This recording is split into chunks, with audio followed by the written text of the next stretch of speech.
નમસ્કાર, જોહાર. હું છું સન ઓફ આદિવાસી અને આજે વાત કરીશું આપણે વલસાડની. વલસાડમાં પારડી તાલુકામાં આજે ધારાસભ્ય અનંત પટેલની જે વાપી મહાનગરપાલિકા બનાવવામાં આવી છે અને જેમાં 11 ગામોનો સમાવેશ કરવામાં આવ્યો છે, એ 11 ગામોને એ મહાનગરપાલિકામાં સામેલ નથી થવું, જેના માટેની વિરોધની રેલી હતી. રેલી ગયા મહિનાની 22 તારીખે પણ કરવામાં આવી હતી અને જબરજસ્ત પ્રતિસાદ મળ્યો હતો રેલીને. અને 22 ગામના લોકો ભેગા થયા, 11 ગામના લોકો ભેગા થયા હતા અને ત્યારબાદ નક્કી કર્યું હતું કે 6 તારીખે પારડીમાં મામલતદાર પ્રાંત સાહેબને આવેદનપત્ર આપવામાં આવશે. પણ જ્યારે આજે પારડી 4 રસ્તા ખાતેથી રેલી કરી આવેદનપત્ર આપવા જવાનું હતું પ્રાંત ઓફિસે, ત્યારબાદ રેલી અટકાવી દેવામાં આવી અને રેલી કરવા ન દેવામાં આવી અને ત્યાં જ આંદોલનમાં બેસી જવું પડ્યું ધારાસભ્ય અનંત પટેલ દ્વારા. અધિકારીની કચેરી આવેદનપત્ર આપવા જશું, પરંતુ નફટ ચોર નાલાયક લુચ્ચી સરકાર આપણને આવેદનપત્ર આપવા દેવા પણ રેલી કરવા દેવા પણ તૈયાર નથી. કોઈ વાત નહીં, તમારે જે કરવું હોય તે પોલીસ અધિકારીને છૂટ છે, પણ પોલીસ અધિકારી અને પ્રાંત અધિકારી જેવું સમજતા હોય કે અહીંયા કનુભાઈના પૈસાથી સરકાર ચાલે ભાઈ, એવું નથી. અમારા ટેક્સના પૈસાથી તમને અમે ટેક્સ ચૂકવીએ છીએ. અમે કોઈ હોટલમાં ખાવા જઈએ ત્યારે જીએસટી સીએસટી ચૂકવીએ છીએ. અમે કોઈ રોડ પર વાહન ફેરવીએ તો વાહનના ટોલ ટેક્સ આપીએ છીએ. અમે કોઈ પાલિકામાં, ગ્રામ પંચાયતમાં, નગરપાલિકામાં, મહાનગરપાલિકામાં રહીએ તો અમે ઘર વેરો, સફાઈ વેરો, લાઈટ વેરો, ડ્રેનેજ વેરો, પાણી વેરો આપીએ છીએ અને એમાંથી તમારું ઘર ચાલે છે.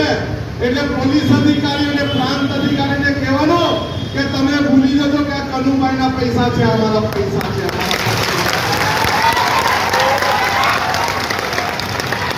અને અમે અનુસૂચિ 5, અનુસૂચિ 6 વિસ્તારમાં રહીએ છીએ, જ્યાં સુપ્રીમ કોર્ટ એવું કહે છે કે લોકસભા ના વિધાનસભા सबसे ऊंची ग्राम सभा ग्राम सभाની પંચાયતની મંજૂરી તમારા બાપે લેવી જ પડશે, નહીં તો તમે મહાનગરપાલિકામાં અમારું ગ્રામ પંચાયત લઈ શકો નહીં. તમને અત્યારે વરુણભાઈ વાત કરી, તમને અત્યારે નીતિનભાઈ વાત કરી કે નગરપાલિકા મહાનગરપાલિકામાં સમાવેશ થાય તો શું થાય.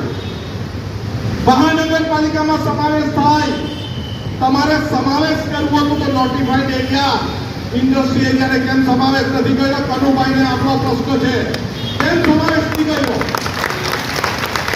બીજા જે નજીકના ગામો છે એ ગામોનો કેમ સમાવેશ નહીં કર્યો? અમારા ગામનો સમાવેશ કરવો હોય તો 244(3) ક મુજબ રૂઢિ પ્રથા પરંપરાગત ગ્રામ સભાની પરવાનગી લો.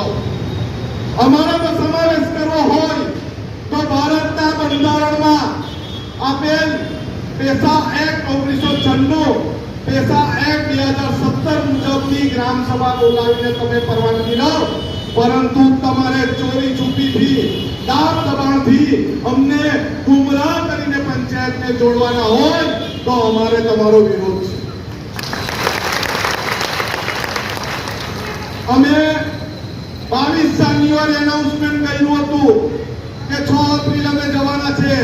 અમે પ્રાંત કચેરીનો સંપર્ક કરીને અમે પૂછ્યું કે વાપી સેવા સદનમાં તમે આવશો? વાપી સેવા સદનમાં અમે આવેદનપત્ર આપવાના છે, પરંતુ આપણને કોઈ જવાબ નહીં આવ્યો. રાતના 10:30 વાગે આપણા કાર્યકર્તાઓને બોલાવીને એમ કીધું તમને પરવાનગી આપી દેવાના છે, તમે એક અરજી કરો. પરંતુ પ્રશાસન, સરકારી તંત્ર ગુંગુમ બેરું છે, આપણો અવાજ એમને નહીં સંભળાય. એટલે આજે સવારે કે તમે રેલી નહીં કાઢી શકો. કોઈ વાંધો નહીં, તમારી સત્તા છે અત્યારે, પરંતુ અમે અમારું આંદોલન અટકાવવાના નથી. અટકાવવાના છો તમે? લડવાના છે ને બધા? તાકાતથી લડવાનું છે આપણે. આવનારી 17 તારીખે આપણે વાપી નગરપાલિકાનો ઘેરાવો કરવાનો છે. કરવાનું છે ને? બધા હાથ ઊંચો કરીને કરવાનો છે ને? અમે વાસ્તવથી તમને સહકાર આપવા આવશું. ધરમપુરથી સહકાર આપવા આવશે કુંજાલીબેન કપરાણાથી, વસંતભાઈ કપરાણાથી આવશે, રવિભાઈ પારડીથી આવશે, પરંતુ આપણે બધાએ આવવાનું છે ને. માંડ આવેદનપત્ર આપવા માટે પ્રાંત ઓફિસ સુધી જવા દેવામાં આવ્યા, પણ પ્રાંત ઓફિસે જઈ પ્રાંત ઓફિસના ગેટ ઉપર, દરવાજા ઉપર, પગથિયા ઉપર બેઠા હતા ગ્રામજનો, ધારાસભ્ય, અપક્ષના નેતા કલ્પેશ પટેલ, કુંજાલીબેન અને બીજા અન્ય કાર્યકર્તાઓ, પણ પ્રાંત ઓફિસમાંથી કોઈ પણ આવેદનપત્ર લેવા માટે બહાર ન આવ્યું.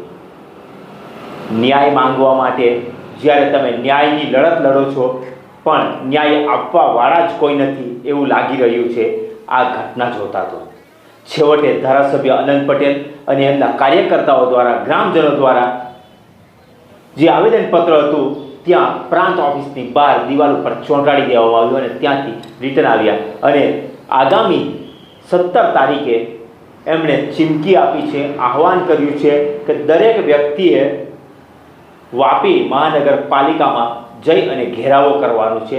ત્યાં રેલી થશે નહીં, ત્યાં સીધા પાલિકાની ઓફિસે પહોંચવામાં આવશે અને ત્યાં પાલિકાના ચીફ ઓફિસરને પૂછવામાં આવશે કે અમને કયા આધારે, કોને પૂછીને, કેવી રીતે અમારા 11 ગામોનો મહાનગરપાલિકામાં સમાવેશ કરવામાં આવ્યો છે, એના માટેનો સવાલો પૂછવામાં આવશે. હવે આગામી 17 તારીખે જોવાનું રહેશે કે ડિટેન કરવામાં આવશે કે પછી એમને પાલિકા સુધી પહોંચવા દેવામાં આવશે.